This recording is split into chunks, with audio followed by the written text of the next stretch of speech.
Hi, I'm Caleb Mosley, and I'm here to talk to you about the 2012 and 2013 growing seasons here in the Napa Valley. 2012 was really kind of a breath of fresh air that everyone needed at the time. Started off with a lot of winter and spring rainfall, which was great for a couple of reasons. One, it recharged the soil profile completely, and then secondly, it made for some beautiful growth, and there were very, very few frost days, which was great as well, so we could allow those cover crops to fully head out and reseed naturally. It turns out it was good that they were there as well because we kept getting rainfall deep into the spring. So we needed something there to compete with the vines, meaning that the cover crop was doing a really, really important job that vintage.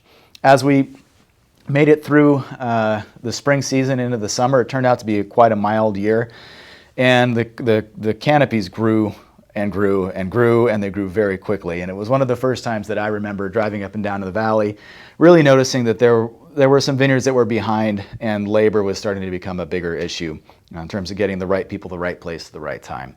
That being said, by mid-June, things were nice and in place, and it turned out with all that extra soil moisture that the canopies started to close in again, so we had to go through and do quite a few passes, and mildew started to pop up here and there. I remember it being one of the more challenging mildew years.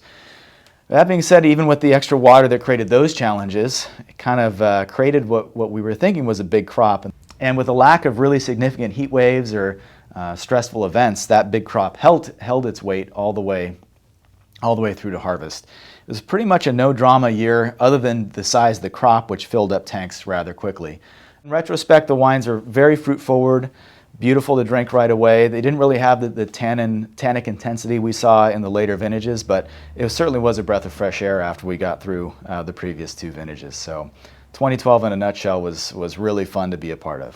2013 is definitely going to go down as one of the top vintages of the decade in the Napa Valley, and it was a year that started off with a low amount of winter and spring rainfall. And I remember it being a vintage in which we kind of really recognized that we were on an accelerated trend in terms of phenology.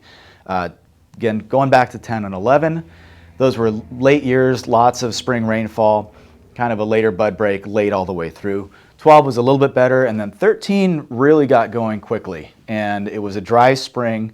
Canopy growth was again quite quick, but we didn't have that excess spring moisture that we saw in 2012, which turned out to be a pretty significant impact, played a pretty significant impact on the final quality of the vintage. So because of that low spring rainfall and low winter rainfall, we induced vine water stress quite a bit faster, meaning the canopies didn't grow as much. And I believe it helped to control berry size, which turned out to be a big factor in the finished wine quality as well.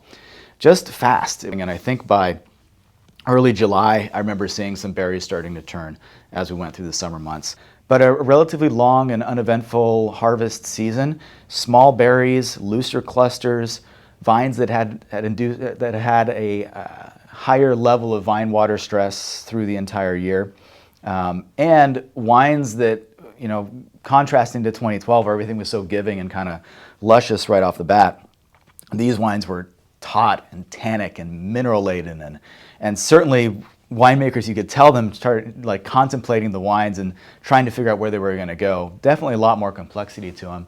And yeah, certainly at that point, everyone knew they had something special. It was just kind of hard to tease out exactly what it was. Both the 12 and the 13 were really, really fun vintages to navigate, and we're lucky to be left with so many great wines from those 2 years.